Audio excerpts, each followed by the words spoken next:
BYD Scion 6 দেশের বাজারে প্রথম সুপার প্লাগ-ইন হাইব্রিড ইভি প্রযুক্তির গাড়ি। ব্যাটারি চালিত মোটরের সঙ্গে ইঞ্জিনের কম্বিনেশনে মাত্র 2 থেকে 3 ঘন্টা চার্জে 1000 কিলোমিটারেরও বেশি পথ চলার সক্ষমতা রাখে গাড়িটি। এটা একটা ইলেকট্রিক গাড়ি, কিন্তু এটার সাথেই কিন্তু একটা ইঞ্জিন প্রোভাইড করা আছে, যেটা কিনা আপনার একটা রেঞ্জ এক্সটেন্ডার হিসেবে কাজ করবে।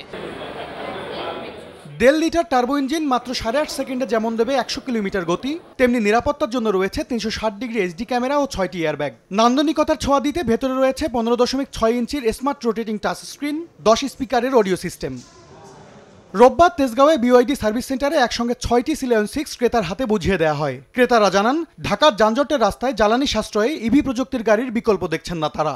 এটা তেলের দিক থেকেও সাশ্রয় হবে এবং ইলেকট্রিক পাওয়ারও চলবে, যেহেতু ইভি মার্কেটে এখন বিশ্ববাজারে বেশ একটা নাম করেছে, সেই হিসেবে আমার মনে হয় এটা রাইট চুজ। BYD অ্যাটলিস্ট এই ব্র্যান্ডটা টয়োটা, BMW, মার্সিডিজ ওদের সাথে কম্পিট করতে চেষ্টা করছে। Their get-up and presentation is much more beautiful than Harrier. ক্রেতাদের ক্রয় ক্ষমতাকে মাথায় রেখেই বিভিন্ন মডেলের পরিবেশ বান্ধব বৈদ্যুতিক গাড়ি বাজারজাত করতে চায় BYDর পরিবেশক প্রতিষ্ঠান রানার। BYD আসলে সব রকমের রেঞ্জ নিয়ে কাজ করে, অনেক লাক্সারি প্রোডাক্ট নিয়েও কাজ করে, সেরকম সব রকমের এফোর্ডেবল প্রোডাক্ট নিয়েও কাজ করে।